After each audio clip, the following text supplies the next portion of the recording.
They're supposed to be safer than smoking tobacco, but more train companies in our region than anywhere else in the country are now choosing to ban electronic cigarettes. First Capital Connect, C2C and now Greater Anglia, our biggest train company in this region, do not allow passengers to use e-cigarettes on trains or in the stations. They say the ban is in line with recommendations from the British Medical Association. In a moment I'll be talking to the group which represents electronic cigarette suppliers. After this, from Richard Daniel. They look and feel like the real thing. It's thought up to 1.3 million people now use e-cigarettes in the UK. Something that looks like a Super King cigarette, but these models, the lips doesn't look anything like a cigarette, and this one looks like a pen. You just pull the cap off, press the button and puff on it. This supplier at Rochford in Essex has seen business grow and grow, driven by the ban on smoking in public places. With an electronic cigarette, there's no tar in it, no carbon monoxide, hasn't got any of the other 4,000 chemicals that are in tobacco smoke, like arsenic and cyanide, and it hasn't got any of the 40 carcinogenic cancer-causing chemicals.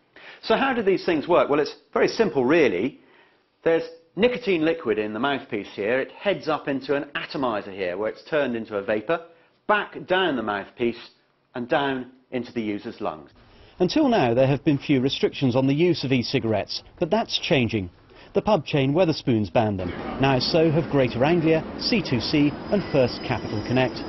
Some rail passengers, however, are unclear why.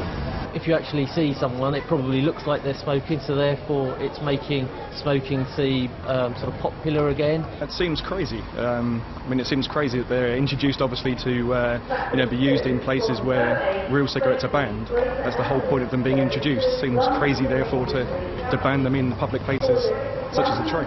We hope that people understand why we're doing it. We're doing it because it does unsettle other passengers and it can cause people to think that smoking real cigarettes is acceptable. The government wants tighter regulation. From 2016, it's planned e-cigarettes will have to be licensed as a medicine.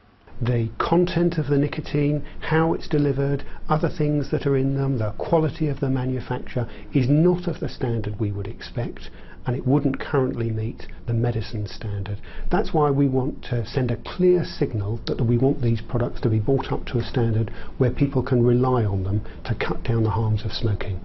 Back in Rochford, they welcome tighter regulation, but they also warn restricting this growing market could do more harm than good. Richard Daniel, BBC Look East. Well, Katherine Devlin is the president of the Electronic Cigarette Trade Association, and she's in London now. It's their train, their station. They can do what they want, can't they? Well, absolutely, yes. You know, the owners of the companies have the right to make whatever policy decisions they want to make. And that's entirely appropriate. However, this is a very ill-advised decision. The government's position to reclassify them as medicines by 2016 is not actually finalised at all. We're in discussions at the moment with the UK government as well as the EU Parliament and Council and the whole EU institution to ensure that we continue to have good regulation. What's needed is better enforcement, although the level of enforcement at the moment is pretty good too. But as far as the products go, there is the potential here to save millions of lives. According to Professor John Britton of the Royal College of Physicians, there is the potential with these products to save 5 million lives in smokers who are smoking today. So it seems counterintuitive at best from a public health point of view to start banning them in public places. There's very good reason for the smoking ban, because smoke kills people, but this doesn't. I'm sorry to interrupt you, but you say all of those things, but the BMA say they should be prohibited from being used in workplaces and public spaces. Now, a train is a public space. Absolutely, but it just makes no sense to advise that. It makes no sense to advise that at all. If you look at the actual public health issue here, it is the smoke in tobacco cigarettes that kills people. It's not the nicotine, it's certainly not the vapour that's coming off of these things. There are extensive scientific research studies that demonstrate the safety profile as compared to cigarettes, and it's orders of magnitude safer than continuing to smoke. Can I just, well, so we should believe you and we should ignore what the BMA say, should we? Don't believe me, believe all the other experts who agree that it is much, much safer. The BMA are good enough for most people, aren't they? Well, they are in opposition to many of their colleagues in public health who are massively supportive of this, including Clive Bates, the former director of ASH UK, Professor Jerry Stimpson, the sort of godfather of harm reduction, Professor John Britton at the Royal College. You know, many of these experts in public health, particularly in tobacco control, have recognised the potential of these products to save lives. In half the samples, there are nitrosamines, forgive me if I pronounce that incorrectly, which are human carcinogenics. There are tobacco-specific nitrosamines in e-cigarettes, just as there are in nicotine replacement therapy products that are licensed as medicines. They're at very low levels, they're not at dangerous levels, and they're vastly lower than the levels that you get from tobacco smoking. Do you not accept that if you see somebody smoking an electronic cigarette on a train or in a station or something like that, it may encourage other people to think that they can smoke ordinary cigarettes? I don't think so. Everybody's very clear about the law on the smoking bans. You know, it's a very well-known policy that you're not allowed to smoke in public places now.